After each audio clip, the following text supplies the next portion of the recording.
The death toll rises following a fiery plane crash in Louisville. Houston police openly recruit from the NYPD, and Zohran Mamdani's victory party gets hacked. I'm Georgia Howe with Daily Wire Executive Editor John Bickley. It's Wednesday, November 5th, and this is Evening Wire. At least 9 people are dead after a UPS plane crashed near an airport in Louisville, Kentucky on Tuesday evening. Daily Wire reporter Zach Jewell has the latest. UPS issued a statement confirming that the crash occurred at approximately 5:20 p.m., adding that 3 crew members were on board. One of the plane's engines appeared to catch fire as it was taking off before it crashed into multiple businesses near the airport. Mayor Craig Greenberg told Fox News this morning that at least 9 people have died and warned that the number could rise. 16 families are still waiting to hear news of missing loved ones. I was at the Family Reunification Center, and there were more families of more individuals than that they were still looking for and seeking information on. So I would expect that the amount of fatalities may rise throughout the day. I was simply there to provide support to all those grieving families that are searching for answers, to let them know we have first responders, the coroners, and others that are on the scene working to get them as much information as soon as possible. Videos posted on social media showed a massive explosion after the crash, with plumes of smoke rising into the air. Officials issued a shelter-in-place order for people within a 5-mile radius of the airport, and since the plane was on a long trip to Hawaii, it was fully fueled. Secondary explosions went off after the plane went down and crashed into a petroleum recycling center and an auto parts shop. In Tuesday's elections, Maine voters approved a referendum for a red flag law. The law will allow certain family members and law enforcement to ask a court to issue an extreme risk protection order. The order would block a person from being able to purchase a firearm for a year, so long as the applicant can prove that the person is a significant danger to themselves or others. Maine residents also voted down a referendum that would have put in place a voter ID requirement for state and local elections. The measure included some reforms as well, such as no automatic renewal for absentee voting and banning requests for absentee ballots by phone or by family members. Voters in Texas approved 17 constitutional amendments that covered issues from parental rights to property taxes. Included in the slate of amendments are bans on a state capital gains tax and a state inheritance tax, a requirement on judges to deny bail for certain felonies, and greater protections for parental rights. Speaking of Texas, a major police officers union there is now openly recruiting NYPD officers after the election of Democratic Socialist Zohran Mamdani as their city's mayor. Daily Wire immigration reporter Jenny Terr reports. The Houston Police Officers Union is aiming to recruit NYPD officers disaffected by Tuesday's election of Mamdani. The union released an ad on Tuesday asking officers flat out, NYPD, are you disgusted with the election of Zohran Mamdani? Mamdani has pledged to replace police officers with mental health professionals to respond to certain crisis situations across the Big Apple. He previously called to defund the police, but has attempted to backtrack on that during his mayoral campaign. He's also pledged to champion the sanctuary policy that's hamstrung local police and prevented them from handing illegal immigrant criminals over to ICE. Houston Police Union President Doug Griffith told Fox, quote, "We believe socialism is going to be bad for law enforcement in New York City. There's opportunity here in Houston for officers to come make a great life for themselves." Meanwhile, in North Carolina, the Democrat mayor of Charlotte won re-election in a landslide. That's despite all the outrage over the violent stabbing of Irina Zarutska on the city's transit. Daily Wire culture reporter and Charlotte native Megan Basham has more.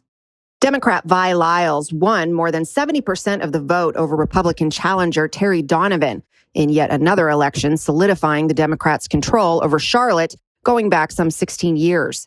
While a Democrat winning the most powerful seat in the city isn't shocking, the fact that the massive controversy over the horrific murder of Zarutska doesn't appear to have hurt Lyles at all has raised some eyebrows. Video of the fatal stabbing of Zarutska, a 23-year-old Ukrainian refugee, by DeCarlos Brown Jr., a 34-year-old with more than a dozen arrests, went viral and sparked renewed debate over public safety in the city. Despite all that debate, though, Lyles cruised to an easy victory. An outbreak of the foodborne illness Listeria has left 25 hospitalized and 6 dead, including the death of 1 unborn baby. Health officials have traced the outbreak to contaminated pre-cooked pasta meals sold at major retailers, including Trader Joe's, Walmart, Kroger, and others. The products manufactured by Nate's Fine Foods have been voluntarily recalled nationwide. Although affected products have been pulled from store shelves, the FDA urges customers to check their refrigerators and freezers for any of the recalled items.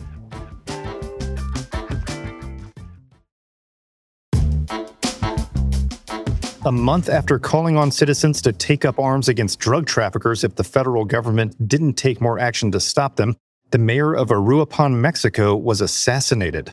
Mayor Carlos Alberto Manzo was shot to death over the weekend in front of thousands of people during a candle-lighting celebration on the eve of the Day of the Dead. A police officer and 2 city employees, including a councilman, were also wounded. As Border Report notes, the assassination has sparked protests and prompted Mexican news outlets to question whether the government or drug cartels control the streets in large swaths of Mexico. The majority of Tennesseans approve of President Trump's decision to send the National Guard to crime-ridden Memphis. Daily Wire assistant editor Andy Valdez has more. The Beacon Center of Tennessee released a new poll on Wednesday that found that 63% of Tennessee voters approved of Trump's deployment of the Guard. Just 33% said they disapproved. The majority of Republicans supported the deployment, while most Democrats opposed it. In recent weeks, the Trump administration has sent federal law enforcement personnel to Memphis, where they have made over 1,700 arrests, including more than 126 gang members. They have arrested individuals wanted on charges related to murder, drugs, firearms, and sex offenses. A billionaire Trump donor, Jeff Yass, is giving $100 million to the anti-woke University of Austin. Daily Wire senior editor Virginia Kruta has more.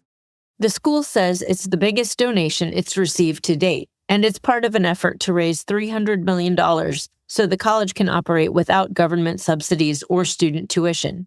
Yass says he's donating the money because he believes in separating education from government intrusion, and he wants to help to reduce the financial stress on parents and students. The college, which is currently unaccredited, was founded by journalist Barry Weiss, who left the New York Times over its increasingly narrow left-wing politics, and who is now the editor-in-chief of CBS News. The French government is suspending access to e-commerce giant Shein after discovering childlike sex dolls and weapons for sale on the platform. The government is moving to temporarily suspend Shein's website as French prosecutors investigate the Singapore-based company over these items. Shein stated that the childlike sex dolls were sold by third-party retailers on the platform rather than the brand itself. The move comes within hours of Shein opening its first brick-and-mortar location in the heart of Paris. Customers and protesters alike gathered for the event. A man in France reportedly screamed Allahu Akbar before driving into a crowd of pedestrians. Here with more is Daily Wire reporter Amanda Presser-Giacomo. At least 10 people were injured, some critically. The incident took place Wednesday on an island off of France's Atlantic coast. The attacker was known for prior offenses, including theft, substance abuse, and erratic behavior. He attempted to ignite his vehicle before being subdued by police. Authorities have not confirmed a terror motive. In response to the attack, the deputy of France's National Assembly said, quote, "There is an urgent need to identify, root out, track down, and combat this Islamist hydra in each of its networks, its funding channels, its rhetoric, and its political supporters." The teammates of a professional women's soccer player are calling her racist and transphobic after she wrote an op-ed saying only women should play in the women's league. Daily Wire reporter Lyndon Blake has the story. Angel City Football Club player Elizabeth Eddy penned an op-ed for the New York Post last week calling for stricter gender guidelines in the National Women's Soccer League. Eddy said that women should be the only players competing in the NWSL in order to grow and protect the league. She suggested gene testing, which other sports leagues have implemented, as one way to ensure the women playing women's soccer are actually women. But now the captains of Angel City Football Club, Sarah Gordon and Angelina Anderson, are branding Eddy as transphobic and racist, and they said the entire Angel City FC is disgusted with Eddy's op-ed. Here are the two at a press conference. The article calls for genetic testing on certain players, and it has a photo of an African player as a headline, and that's very harmful. And as a mixed woman with a Black family, I'm devastated by the undertones of this article. This feels like another really big challenge that we have to go through as a team on top of an already really challenging year. And it's definitely not the note that we as a group want to end on. And so I just want everyone to know that we're doing our best in the locker room to preserve respect and belonging on this team. And amid all the cheering for Zohran Mamdani's victory in New York, A hacker threw a small but hilarious wrench into the mayor-elect's celebrations. If you listen carefully there, you can hear rally-goers booing. Just as the self-described socialist was about to begin his victory speech, the main campaign screen was suddenly hijacked with an image that read, "Trump is your president." No one yet knows who's behind it. Those are your drive home updates this evening. To learn more about these stories, go to dailywire.com. And in case you missed our show earlier today, we covered some major stories, including the Democratic Party's leftward swerve amid sweeping victories, and the transportation secretary warning that air travel is about to be grounded due to the government shutdown. Thanks for tuning in. We'll be back tomorrow morning with another full edition of Morning Wire.